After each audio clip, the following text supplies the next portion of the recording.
Est-il permis, le jour du sabbat, de faire le bien ou le mal, de sauver une vie ou de la perdre?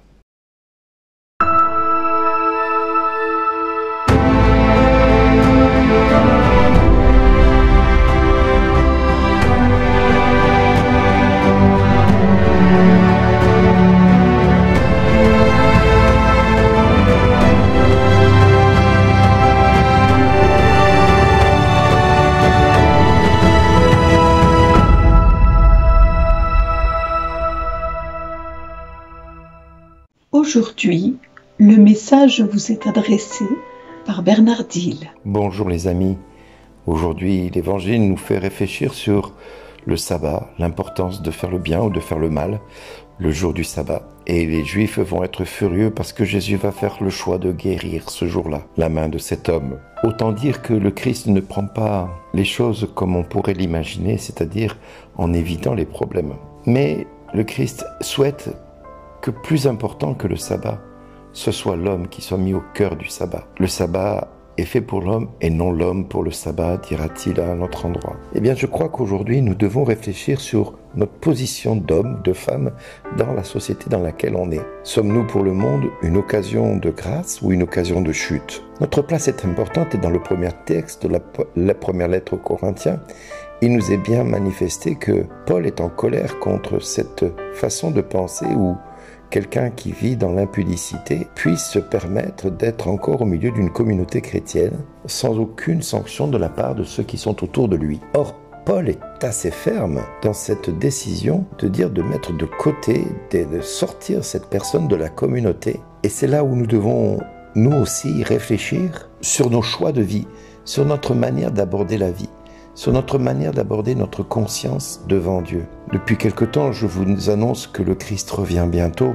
Depuis quelque temps, je vous dis qu'il est temps de se convertir, de se repentir de toutes nos inconduites, de tous nos péchés, et de ne pas hésiter à aller trouver un prêtre et de faire table rase avec notre histoire. Et j'ai envie de dire que il ne s'agit pas simplement de faire table rase avec notre histoire et notre péché, mais vraiment d'oser dire à Dieu devant ce prêtre qui n'est là que pour entendre de la part de Dieu notre péché, mais en aucun cas cet homme ne peut être considéré comme meilleur que nous parce qu'il est prêtre, attention. Et il a autant besoin que nous de se confesser. Et c'est pour cela que nous ne pouvons pas l'idéaliser, mais nous devons nous ranger dans cette pensée que le Christ a besoin de nous comme témoins. Il a besoin de nous pour que nous soyons fidèles à la place qui est la nôtre, c'est-à-dire témoins du Christ dans notre vie.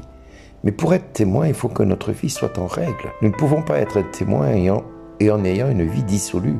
C'est impossible, c'est inconcevable. Et Paul dira, faites sortir de vos vies toute espèce de rancœur, de violence, de rancune, d'actes impudiques, parce que vous ne pouvez pas, quelque part, dire que vous êtes à Christ et continuer une vie avec autant de critères qui font partie de l'ancien monde, c'est-à-dire de votre ancienne humanité avant d'avoir rencontré le Christ. Le Christ nous invite à nous convertir. Et aujourd'hui, je vous invite dans le nom de Jésus, parce qu'il est temps, parce qu'il est urgent de le faire, parce qu'il est de notre devoir d'enfant de Dieu de faire repentance, c'est-à-dire de se reconnaître pécheur, de se reconnaître pécheur devant le Christ. Non pas parce que nous ne sommes pas pardonnés, mais parce que nous sommes appelés à la sainteté. Le pardon est la conséquence de notre sanctification que le Christ nous accorde. Mais pour être sanctifié et pour être pardonné, il nous faut faire preuve d'humilité.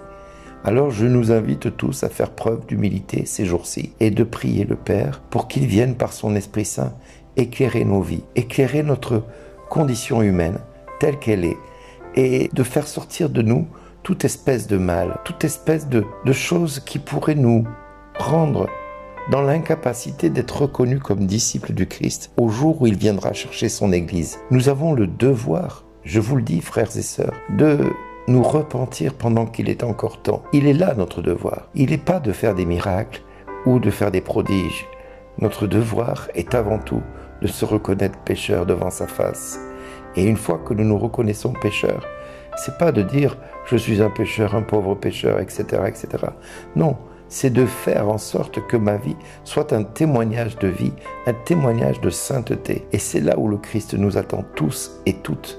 Et c'est sur cet acte-là que nous allons être jugés. Notre acte de sainteté, c'est-à-dire de tout ce que vous faites au plus petit d'entre les miens, c'est à moi que vous le faites.